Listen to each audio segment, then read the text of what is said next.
Welcome. Great to see all you awesome email geeks. Thank you so much for coming to the Uptrend. We're very happy to have you and to host you here. We've been doing this for about a year now, and we do this little webinar where we host all of our smart email geek friends, and we talk about kind of the topics of the day in our community.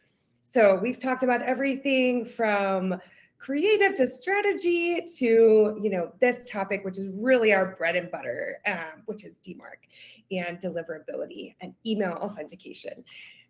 So I'm really excited to have you all. Just looking through the registrants, there are people here from all over the world, which is really awesome. Drop us a note in the chat and tell us where you're from. It's really fun to hear email geeks from all the different continents here tuning in. So welcome. As I mentioned today, we're really going to dig into DMARC, and this has been one of the most talked about topics really of the year. People have been very interested in this topic and really taking it to heart. But what we want to talk about today is really what happens next. We've all paid attention to this topic. I love to see all these chats. Oh, it's so fun. Barcelona, UK, Charleston, Atlanta. Great to see you guys. But we really want to dig into this topic and talk about what's coming around the bend and what we think might happen next. So luckily, I am not the only one talking about this because I have two awesome experts with me. So I have Pilar Bauer. She is a senior deliverability consultant at Inbox Monster. She's really on the front line with a lot of our enterprise brands, helping them make better email. And this topic certainly has come up. I won't talk about how many years of experience she has, but it is a lot. So we are very happy to have you, Pilar. Where are you today? You've been traipsing all over the Pacific Northwest. So where are you now? I live on Vashon Island. It's a little island in between Seattle and Tacoma. And luckily we are in the very nice weather period of the Pacific Northwest. So I'm sure everyone nice and crisp and lovely there. Welcome. And we have Faisal Misley. He is the technical lead at Sift, and he really is helping their enterprise customers send better email. He's into everything from email security, IT, to, of course, DMARC as well. Welcome, Faisal. And you're somewhere in Spain. Every time I talk to you, you're on a train, I feel like. Where are you now? Right now, I am in Barcelona, where is my home base. But yes, I move around quite a bit. But yeah, I'm in Barcelona. I have actually no trips for the foreseeable future, which is interesting. But yeah. Great. It's nice to have a good train system there. He's taking advantage of it. I know that. So for today, we're going to dig in to a pretty rich agenda, but we're going to try to save some time for questions. So we're going to do a little DMARC overview, talk about all the acronyms in the world, because you kind of got to do that to set the tone. Then we're going to talk about kind of the why we really care about this, why email security and authentication is so important. We're going to talk a little bit about BEMI and if this is BEMI's moment. And then we're going to hold up the crystal ball and let these guys do some predictions of what they think might happen next, including DMARC 2.0, which is something we all need to know about. And then hopefully we'll have some time for questions. So please do leave your questions in the chat as we go. We will get to them. You can either make it a question or you can just chat it out to everybody. So your choice, but we'll be paying attention to those and we'll make sure that we get to them at the end. So without further ado, let's just dive into, okay, what are we talking about here? It's alphabet soup, right? Pilar? Yes, and I still feel like after all these years, I feel like if you stopped me on the street and asked me what one of these acronyms stood for, I'd probably fumble a little bit, but definitely lots of acronyms in the world of authentication.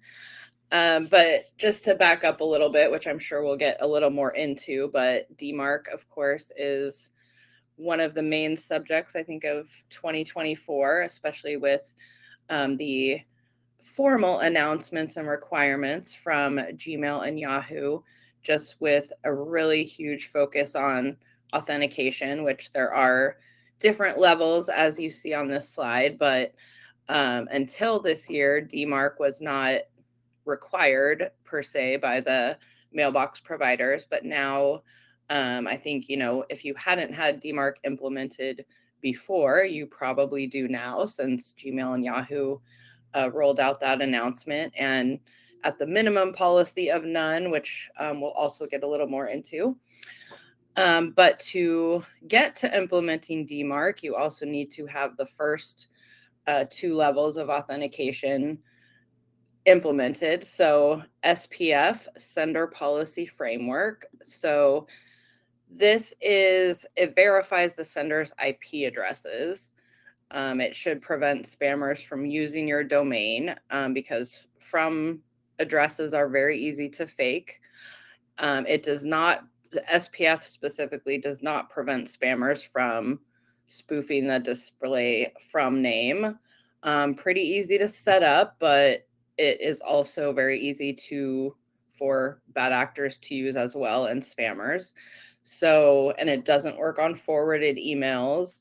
So SPF is, definitely a layer that's required in there, but does not, provide by any means the highest level of protection. So then you've got DKIM, which is called Domain Keys Identified Mail. And that's what I would say, if you're going to summarize it, it is a signature. That's the easy explanation, which is in the email header. And DKIM can also, it's not visible to the end user, and it's kind of like there's encrypted signatures that matches another signature. So definitely another kind of technical explanation, but that must be in place as well to implement DMARC. So getting onto that longer acronym is Domain-Based Message Authentication, Reporting and Conformance. Again, I'm reading that one, so I don't think I have that memorized walking down the street. But this is the one that really now is required. And this one, at a simple level, you should be starting with the policy of none, but that doesn't necessarily provide a lot of protection, and really encouraging to go to some of the more stricter policies of quarantine and reject.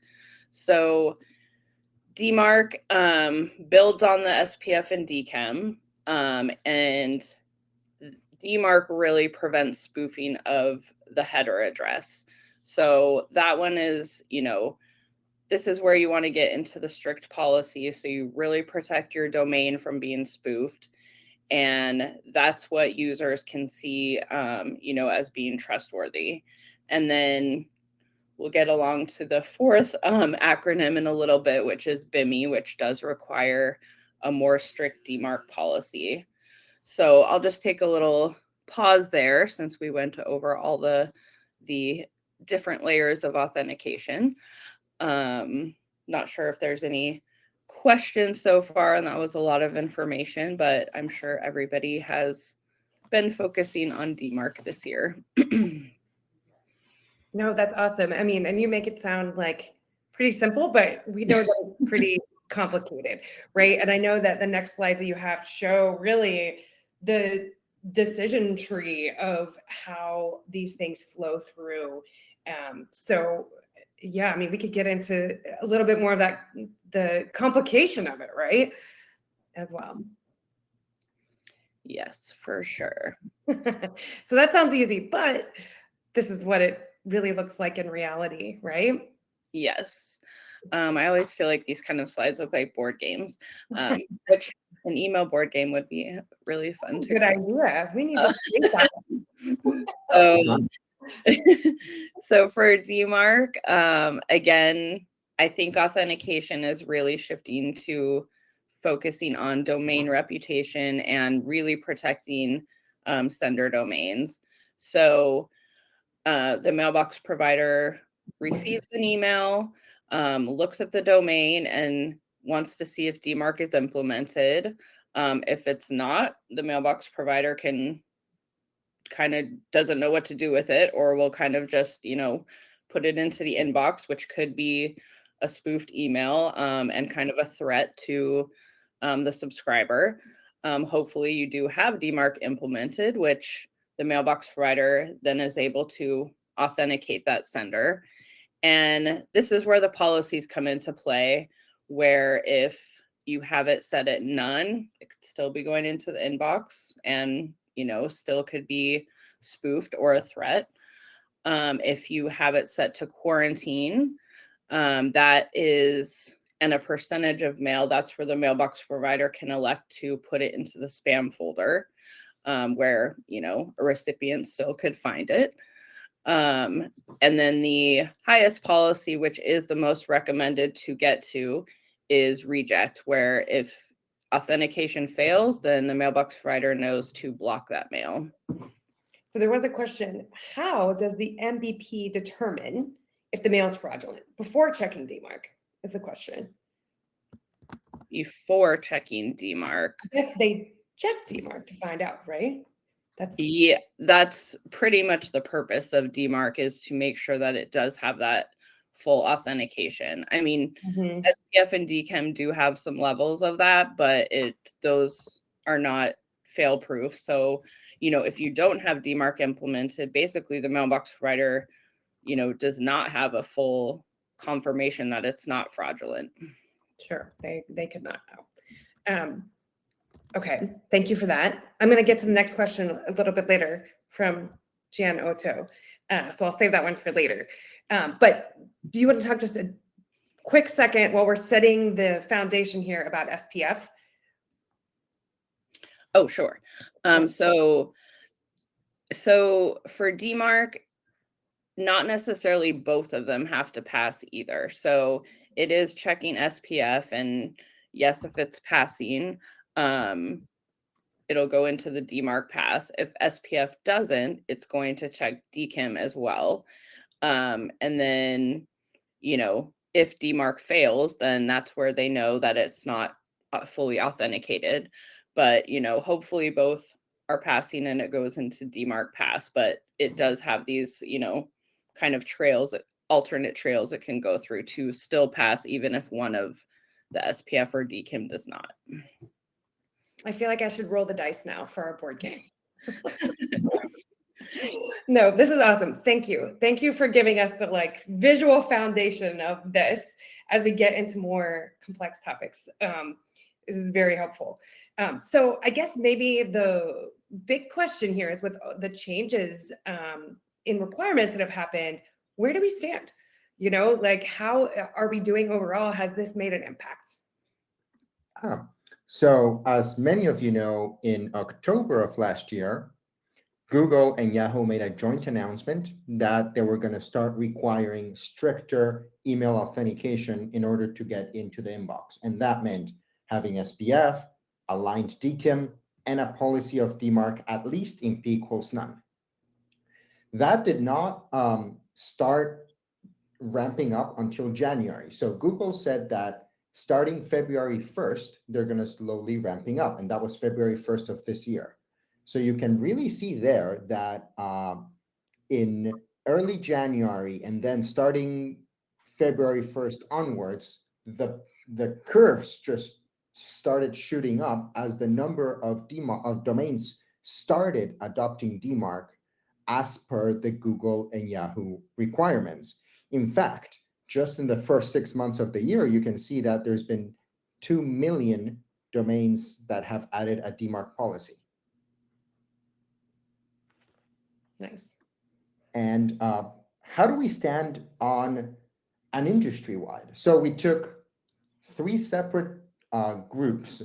So one is the global data set of about what we call the observable internet, which is about 72.2 million domains as of 2 days ago. And out of those 72 million, only 3.7% are DMARC enforcement. Keep in mind, this includes the entire observable internet. So there's a lot of what I like to call junk in there. But if we narrow down to 2 specific groups of companies, so the Fortune 500 and the FTSE 100, you can see that there's a lot more recognition of these email protocols. Just to explain the graphs a little bit, no authentication means the domains have no SPF, no DMARC policy, no nothing. They can be park domains or domains that were bought by and never used. Then basic authentication means we could find an SPF record and some sort of basic authentication, but there's no DMARC record. Then DMARC reporting means we found an SPF record and we found a DMARC record that is in P equals none. While BIMI ready means that the policy of the domain is either at enforcement, so either in quarantine or reject. I'll go with the other two later in the slides when we talk about BIMI. But you can see that compared to the global data set, the Fortune 500 and the FTSE 500 companies, with the Fortune 500, you've got 60% already at enforcement, with the other 25% with at least a DMARC policy, which means only about 5%, 4 to 5% do not have DMARC. With our friends across the pond in the UK, it's a little bit laggier. So you can see that the amount of domains without DMARC is a bit higher at about 10%. But the domains at enforcement is about the same at around 60%. How do you interpret this, Faisal? Like, would you say that this is encouraging or this is discouraging for the community? This is encouraging because, like I said, meaning out of the 72 million domains, there's a lot of what I like to call noise. A lot of personal domains, a lot of park domains. So it gives you a good sample, but it's not representative of the domains that get targeted the most. Gotcha. Then we narrow down to Fortune 500 companies and FTSE 500 companies, which are your household names that are likely getting impersonated more and are actually sending a lot of email to Gmail and Yahoo. So it's good to see them take a stance and protect.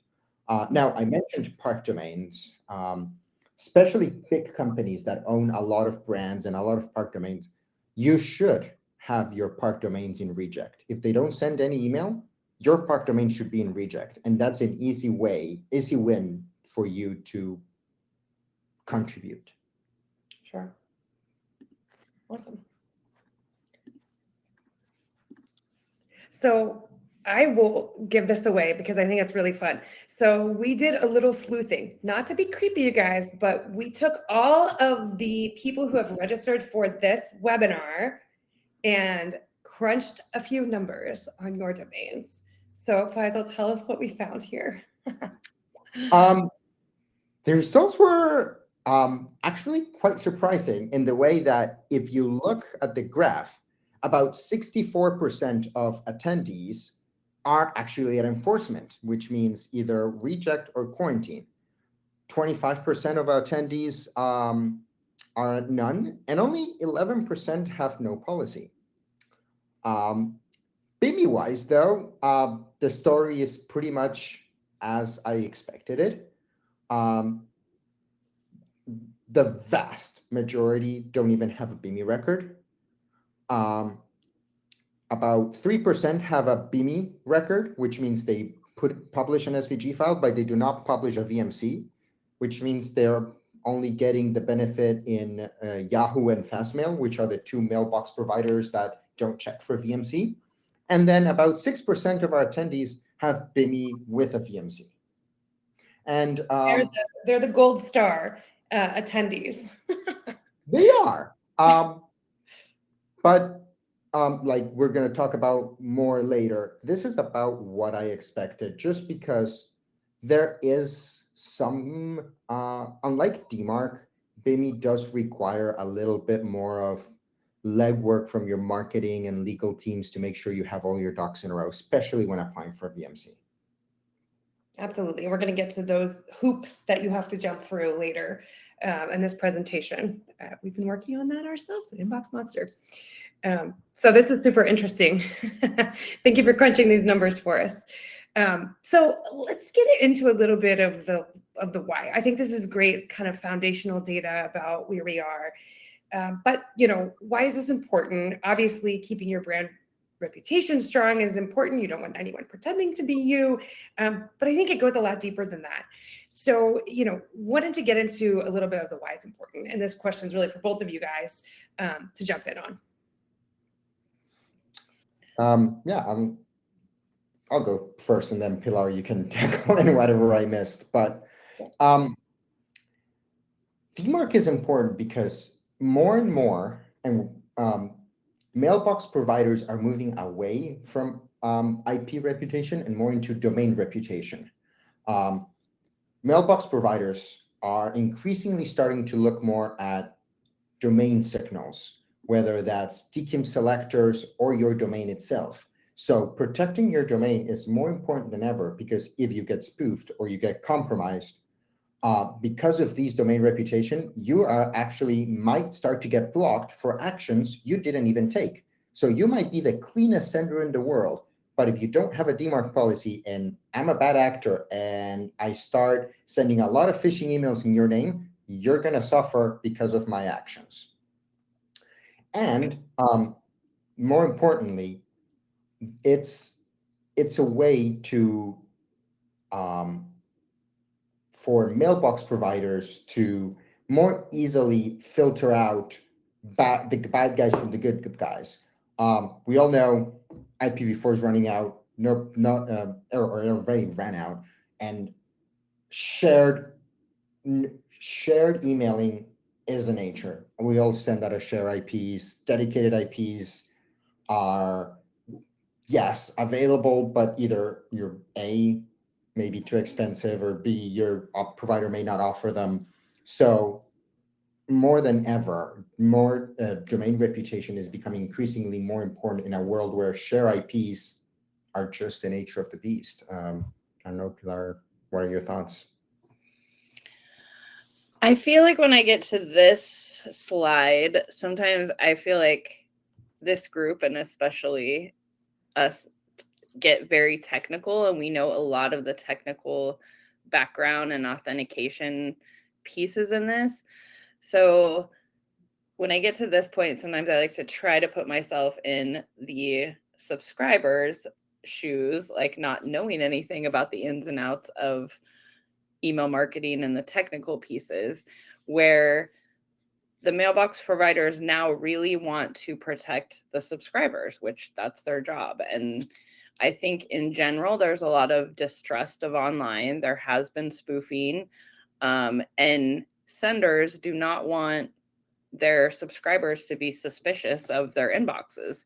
That's gonna, that's the piece that would kind of like degrade email as a channel if it's just like, people are afraid to go into their inboxes and click on anything.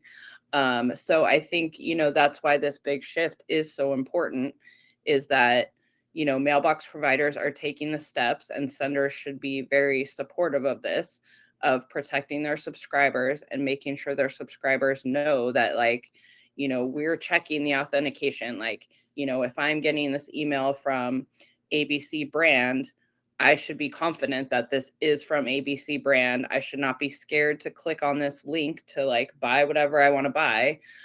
So for me, I think that's, from the recipient's point of view, why this is so important, and why senders should be on board with this and not find it to be like, a pain in the butt. Oh, mailbox providers are making us do this now. No, like we're all in the same boat, and we really senders should want to protect their subscribers too. So for me, like, that's why it's important. Like, we want email to continue to be a trustworthy channel, and as an industry support this like huge authentication piece. So that's my answer to why I think it's important. Awesome. There's this quote, and I'm pretty sure the author is here watching us, a esteemed colleague of mine. He has routinely said that authentication gives you the deliverability. I promised I wouldn't butcher that word, and yet I still did it. Authentication gives you the deliverability you deserve. And that is basically in a nutshell. If you authenticate your email, it's not a silver bullet for you spammers, so don't take notes. But in a world of shared IPs and bad neighbors, authentication will give you what you deserve. It doesn't, if you're spamming, it's going to be easier to single you out. But if you're not a spammer and you are caught between bad neighbors, it'll give you the deliverability you deserve.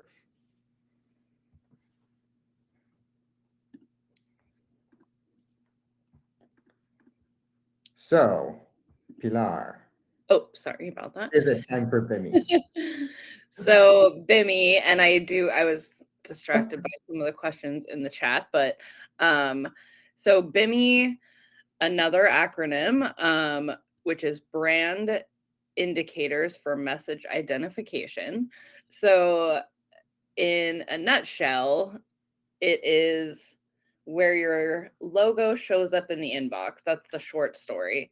But as I saw in the chat too, there are other ways for logos to show up, or Yahoo might pull like, a logo that they think is your logo. So not every time you're seeing a logo in your inbox doesn't mean that it is Bimmy. However, Bimmy uses DMARC and the highest levels of authentication.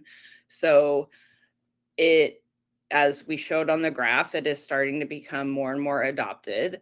And not all mailbox providers are supporting it, but such as Microsoft, and we'll get to that in our predictions as well. But Gmail is on board with it, and Yahoo is on board with it, and that's where the VMC kind of comes into, which we'll explain a little bit more. But I really do think that Bimmy is kind of the next phase and level of authentication, and there are some barriers to getting it set up, but it definitely is something where it is showing proof of like being more trusted in the inbox, higher engagement metrics. So I know there are some good stats on the Red Sift website as well.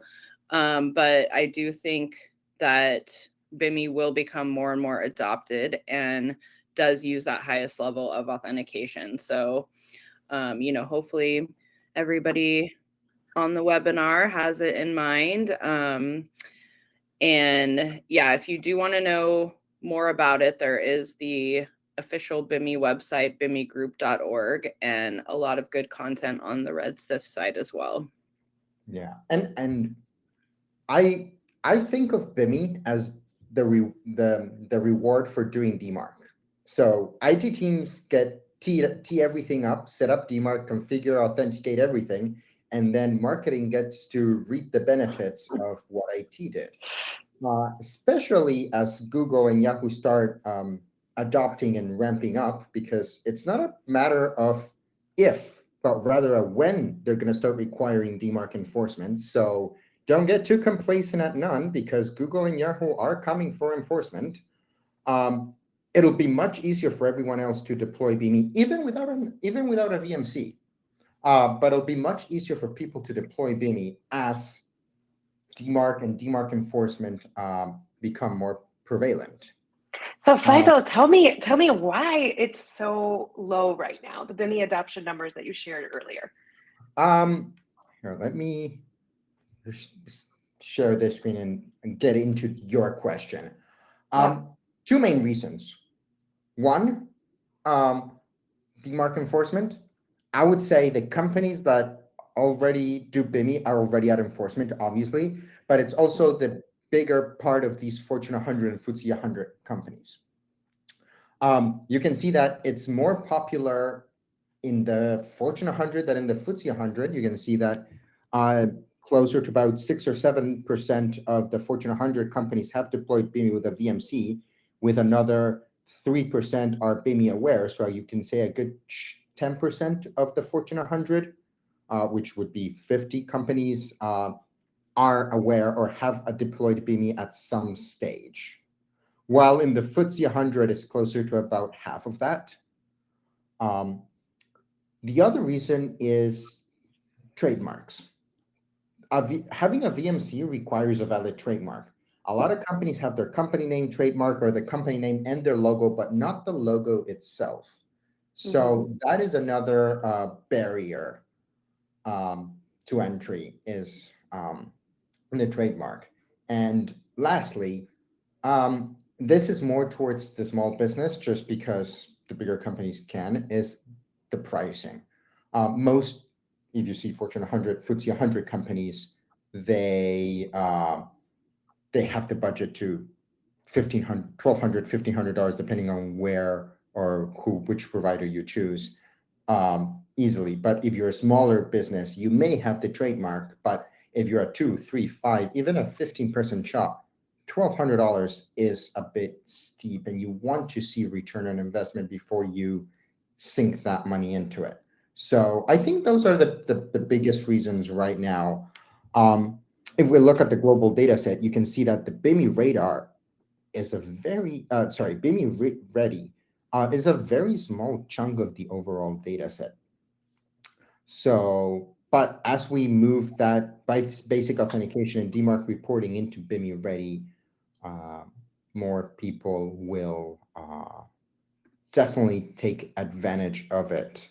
Like I said, even if it's without a VMC, because there's still 2 providers out there, with Yahoo being the biggest and then Fastmail being a bit more niche, but they're still a big player, do offer BIMI without or allow or display rather the logo without a VMC.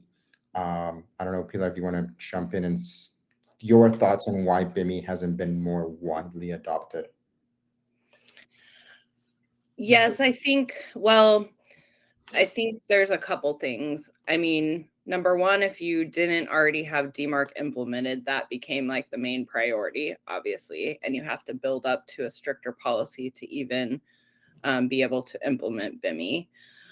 And I think the VMC, which another acronym, is a verified mark certificate, and there are only, so Gmail, which of course is usually the biggest chunk of people's list, and you know, where you definitely want to stay high sender reputation and high engagement.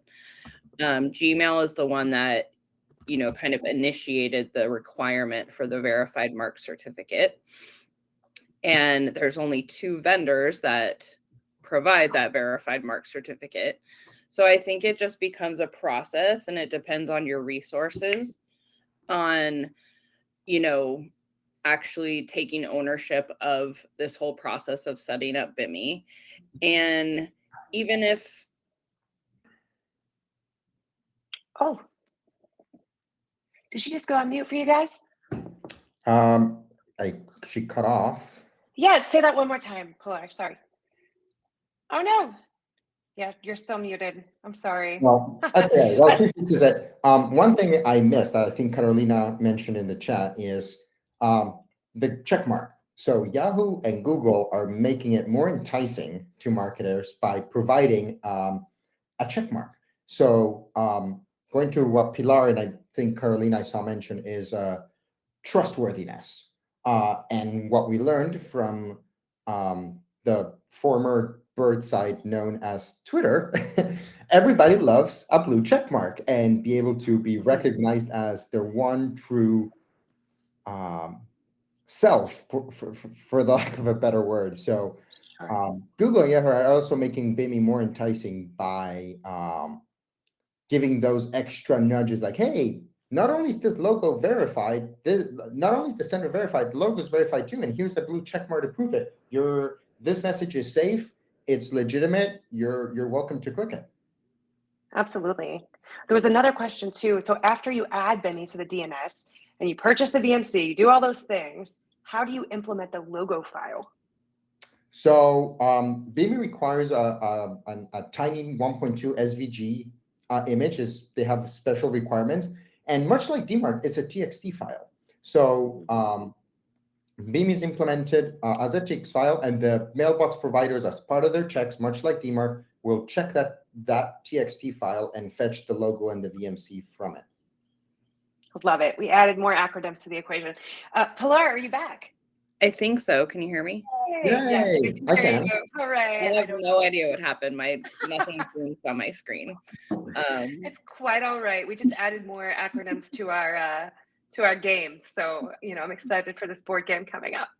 I did want to I think the train of thought that I was on about the VMC is that even if it's not cost prohibitive at your company, or anything like that, it's still a process. And I have found that like just getting approvals or like procurement, or if you have vendor management, I think those are kind of the barriers and challenges to getting the VMC. And then sometimes it may be just like deprioritized.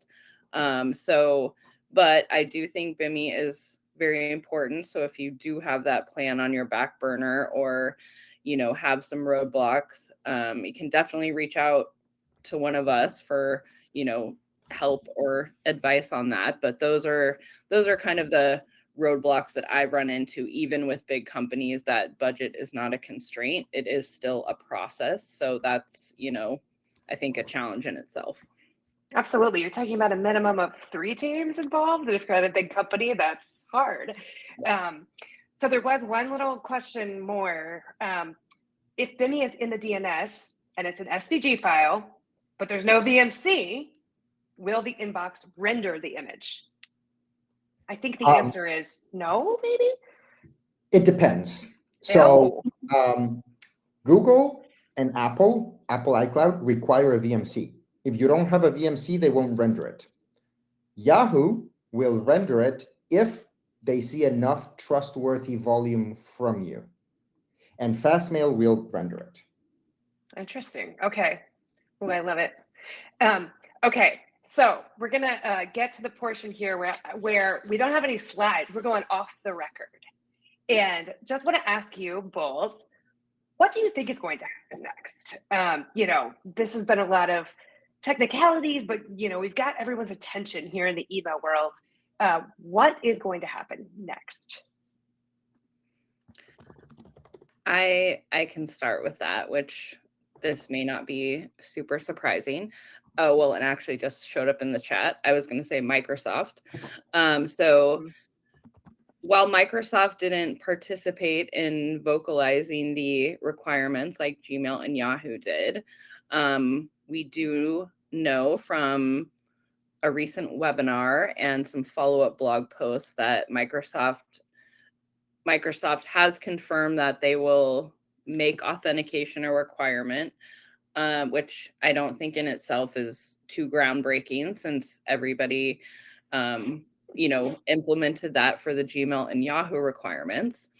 But there was some interesting data showing that Microsoft, as far as deliverability, has been enforcing authentication pieces for quite a while. And on that note too, while Microsoft does not currently support BIMI, I do think that is also, on that same train.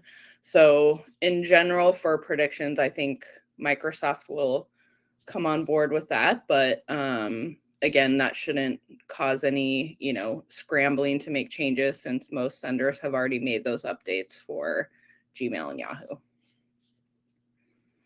Gotcha. What do you think, Faisal? You got any inside info? No, not anymore. I do want to answer one of the questions that came out from Simon is, when will Apple follow Microsoft and Google? Apple is interesting because they always do things quietly, especially with BIMI.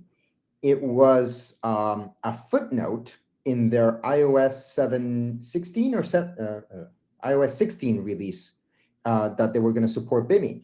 So Apple, if they do, they'll probably quietly start following the lead of everybody else. And we might see it as a footnote somewhere, but don't expect anything too public from Apple, just because they don't seem to be the kind of company that does public announcements about iCloud itself. And they'll do it about Apple Mail and probably iCloud Plus, but even their custom domains feature was very low-key released. Interesting. That's their style. I like it. Any other predictions to put on the table? We won't hold you to them.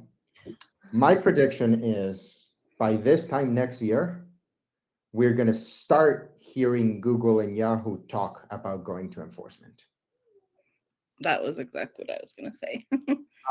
And my guess is by the end of next year, they're going to start mandating it. Gotcha. Yes. And I think,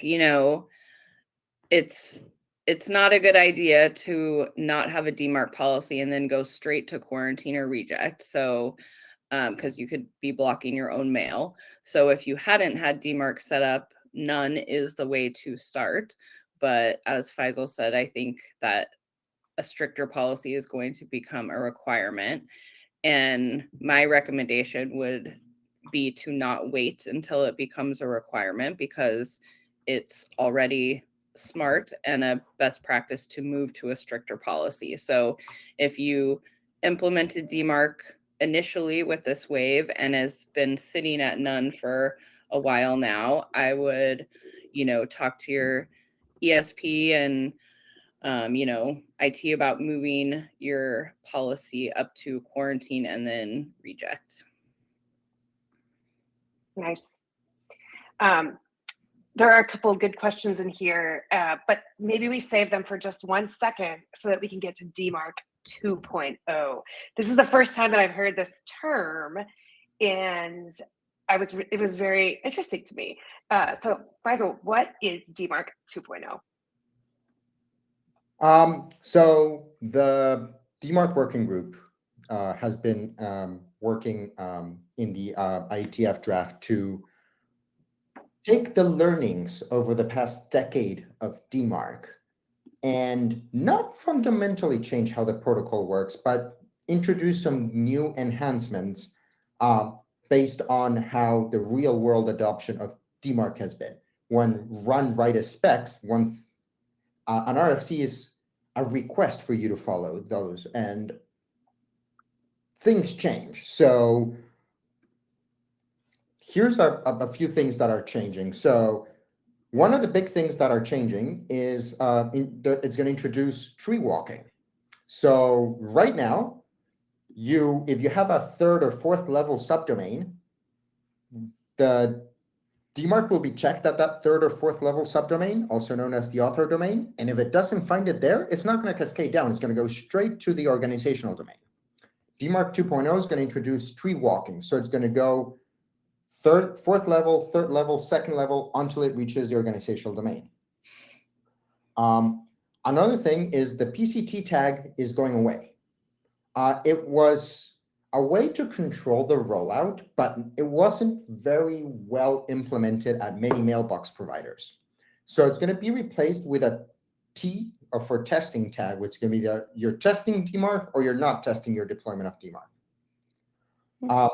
The other big thing is the public suffix list is no longer determines organizational domains, and there's going to be a new PSD tag that you can put in to determine where the public suffix domain may be. This is one of my favorites, is domains that publish equals reject must not rely solely on SPF for DMARC pass. Goes back to what I was saying. DKIM as an authentication, identification, and reputation metric is going to be much, much, much more important going forward. So DKIM is going to play a larger role, not only in reputation, but in helping you to strengthen the whole, and I forgot the word I was going to say, I'm brain farting, but never mind. Quite all right. Yeah, and there's a bunch of providers, especially in Europe, that are already emphasizing and requiring DKIM over SPF. And I know Todd's here. Todd's one of the chairs of the DMARC 2.0 working group. So if you have any questions, you can ask him. Perfect. Outsource your questions. I love it. Also, I just want to say, he just chimed in. It's co-editor, not chair. Co-editor. Okay. What was that, Pilar? Go ahead. I just wanted to say to everybody on the call to not let DMARC 2.0 scare you, because I will say when I was planning for this webinar with Faisal, I was like, oh no, we just got DMARC down. Now we have to worry about DMARC 2.0. So even though this is great information and at least it's introducing it to us, I don't want everyone on the call to think they have to like scramble to implement something new right away. So just to insert that comment. Good points. And you were mentioning, Faisal, like some of these things are more important to certain industries, like the tree walking, perhaps for education or governments might be important, complex organizations, but not for everybody. Is that right? Yeah, so the tree walking is mostly going to be useful for governments and education. Gotcha. Especially education that loves using many subdomains, like faculty.college. Gotcha. Or student.college.school. Yeah, or something. Gotcha. No, I'm with you. I'm with you. Okay, we won't let these intimidate us, but we're glad we know about them. And we're glad we know that there's another round of things coming. So tell me about redsift.com/investigate. What happens there? So if you go to redsift.com/investigate, it'll give you an email address, and basically it'll give you a real-time check of your SPF, DKIM, DMARC, and your alignment status, if it's properly aligned or not. And it'll give you other email protocols like your TLS version, because one of the Google requirements is you have to use TLS 1.2 or higher. And it'll also check if you use your ISP to send, it'll check for the existence of a list on subscribe header, which is another of the requirements that only applies to bulk mail. And a bunch of it basically takes the headers of your email and analyzes them in an easy to understand way, because headers for non-email geeks are a little intimidating. In fact, even for me as an email geek, just seeing a blob of text, I need to sometimes put it through a parser that will color code it, because if it's not, it's just text on a wall. Absolutely. As an email creative, I'm like, ooh, goodbye. I just go somewhere else. So very useful. So we do have a couple questions. I know we told everyone we would get through the bulk of this in 45, which we almost did, but a couple of other questions that I'll toss out for anybody who wants to stay for a few more minutes. So alongside the tech mentions, are things like SMTP DANE considered relevant? I don't know what that is. Does anybody here? So DANE is a way to verify the destination MX record. I believe Ivan said it earlier, because DANE requires DNSSEC, and DNSSEC is one of those terms that if you don't know what it is, what it does, or how the rollout will impact you, it's a scary term, because it can really stop your zone from resolving. MTA-STS was designed as an alternative for DANE that does not require DNSSEC, but there's only a handful of providers that support both. So I think adoption for both is pretty low, just because they're cumbersome protocols that don't really provide any additional security except in very clear-cut cases. Gotcha. So one last question, I think we, well, there's two last questions. Sorry, I'll give you two. So one is, if you have an existing profile image with an SVG in your account, do you need to remove that when the BIMI and VMC is implemented, or will it automatically override? Like, so if you get a new one, will it automatically show up? Override. It'll depend on the mailbox provider. I know in Google it overrides, and in Apple Mail, I think it doesn't if you have the contact in your contacts. Oh yeah, okay. Contact in your contacts, it'll pull the image from your contact instead. I don't know about Yahoo, and I don't think Marcel is here. I feel like that has come up over on Email I Geek. think so too. Interesting. Okay, but this is the last question.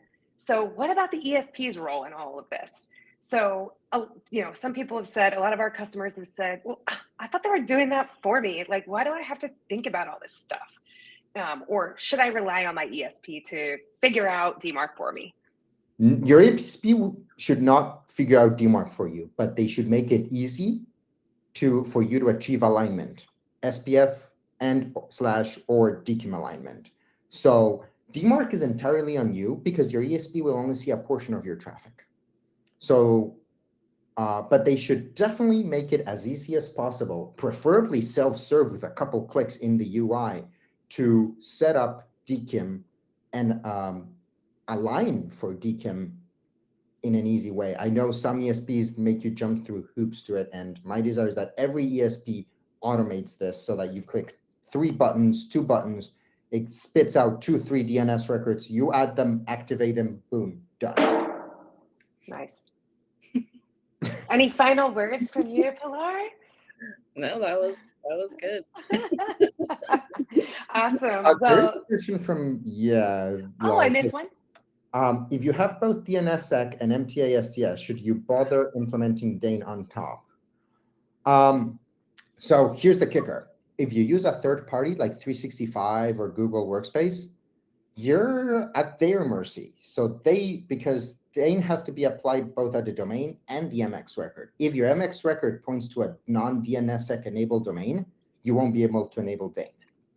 So MTA-STS removes that requirement of everything and everyone having DNSSEC for a full chain of trust.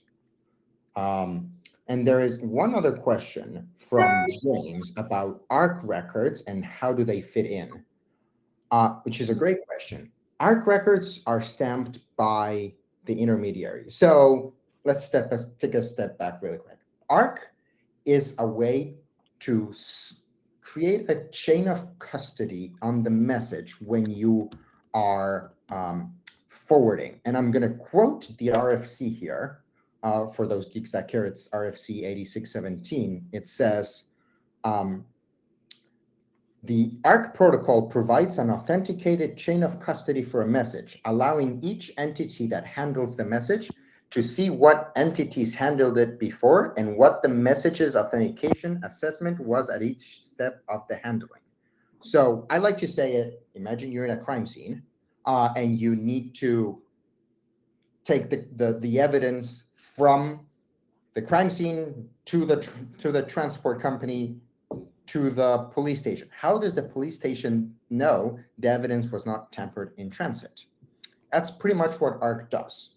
ARC says, this is how I received the message when I first got it. It passed SPF, it failed DKIM. I'm now going to forward it. So the destination is going to see, okay, this message now failed both SPF and DKIM because the intermediary is not in their SPF, but I can see that they passed SPF when they originally arrived at the forwarding entity. So I'm going to ignore the DMARC record of reject and accept the email because I know it's being forwarded. I like that analogy. Well, that's good. That's very good. Well, if there's any other questions, y'all leave them in the chat. But otherwise, I think this has been excellent. I've learned too much, maybe, about this. This is great. So thank you, everyone, for joining. There will be a replay automatically sent to everyone just as soon as it's ready, probably within a couple hours.